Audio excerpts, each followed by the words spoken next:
Hey guys, welcome back. It's Laree from the blog wagonwheelhomestead.com, and today we are going to put the soil amendments on the garden so that we can get it tilled up and ready for planting. It's about the middle of April here in Nebraska. We grow in a zone 4B, so we have to wait for things to warm up in the spring because our winters are fairly cold.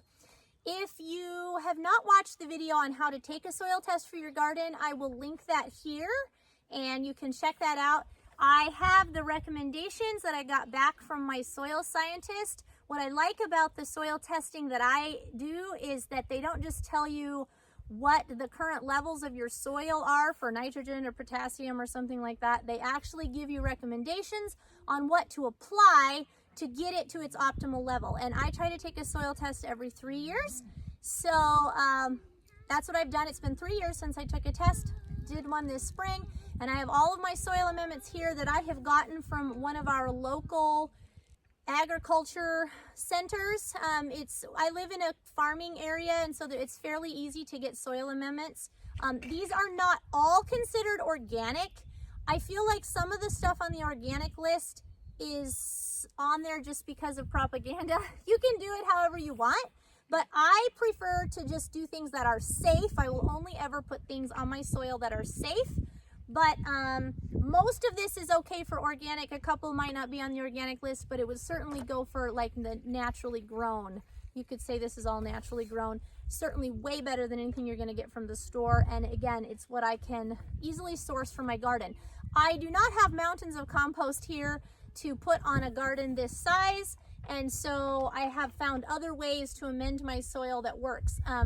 When you work with my soil scientist, he will give you recommendations based on what you're comfortable with. If you want something that's all organic or whatever, he can give you the recommendations. And some of it's based on what you can source in your area. You know, if you live closer to where you can get cottonseed meal or blood meal, those are great sources for nitrogen, for example, but I can't easily get those without paying an exorbitant cost in shipping. So I've chosen, some of these other methods. So I'm going to be amending the soil in my orchard and my garden. My orchard, obviously, it's not going to be tilled up. I'm just going to sprinkle it right on top.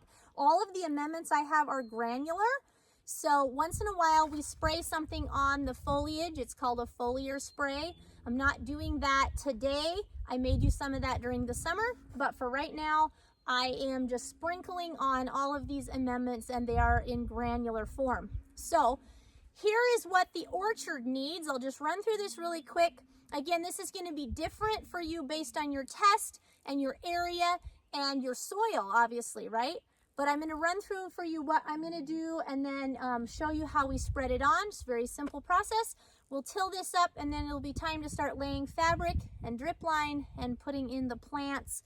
We will only put in the cool season crops because we have about another month till our last frost date. But we'll have everything ready so that as soon as it's warm enough, we can go ahead and get everything planted. So the orchard needs zinc, copper, manganese, iron, boron, Redmond salt, sulfur, and ammonium sulfate. So that's what I'm going to be putting on my orchard. That will be for fruit trees, grapes, and blackberries.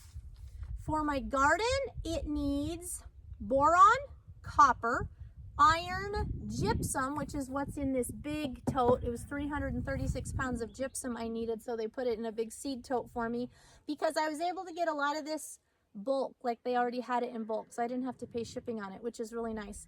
And ammonium sulfate. So those are the things that I'm going to be putting on the garden. Again, they're all granular.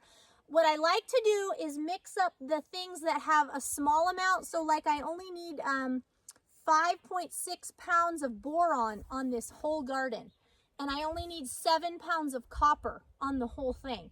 Well, it's really hard to spread it out thinly, so what I'm going to do is mix that into my soil amendments that I have a larger amount of. So I have 330 pounds of gypsum here. I'm going to just dump in the rest of the smaller amounts, stir it up really good with a shovel, start scooping it out with a bucket and a coffee can, and just go sprinkle it on all over the garden. So that is what I'm going to do, and we're going to get started. If you don't have any local suppliers for things like this, you can look at getting your amendments from Seven Springs Farm in Virginia. They are a really good option. You can also look up Kinsey Ag. That's the soil test company that I use. And so Kinsey Ag has a lot of good options for ways that you can amend your soil. There's no right or wrong way. There's lots of different ways. It works differently for different people. So I'm going to start mixing this up, and then we're going to get it spread on so we can get the garden tilled.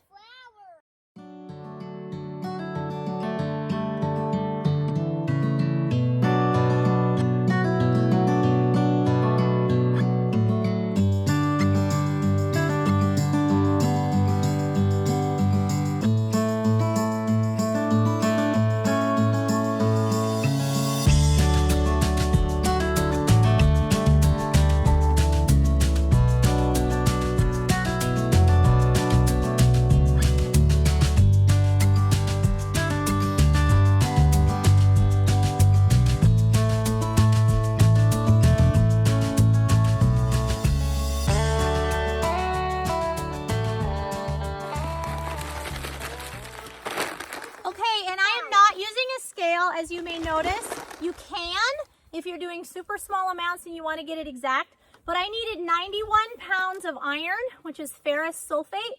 So I put in a 50-pound bag, and this is another 50-pound bag, and I'm just leaving what I'm guessing is about 10 pounds in the bottom of the bag. It doesn't have to be super exact, but as close as possible. So this I'll use on the orchard if I need any there, or else I'll save it for next year, because of course I had to buy, you know, the full bags of the product. This? Okay, what else do we need? 2. 7 pounds of copper is all.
Oh, you better spread that out a little more. Spread it out with your feet. We're almost done, so they can help the last little bit. Get most of it covered. And where we have the garlic planted, we just sprinkled some right over the top because it will melt with rainwater and sink right in. So pretty soon here we will be tilling this up. So I want to tell you a little bit more about the way I figured how much I needed to buy for soil amendments, and that was that my soil recommendation from the soil scientist came per 100 square feet, which is what I had requested. I obviously did not want it by the acre because this isn't that big. So I did it per 100 square feet, and I have 91 100 square foot sections in this garden. So just took that 9 ounces times 91 and then divided it by 16 ounces to get how many pounds of ammonium sulfate this particular area of garden needed. And then that's what we mixed and spread on. So I did that for each thing that it needed.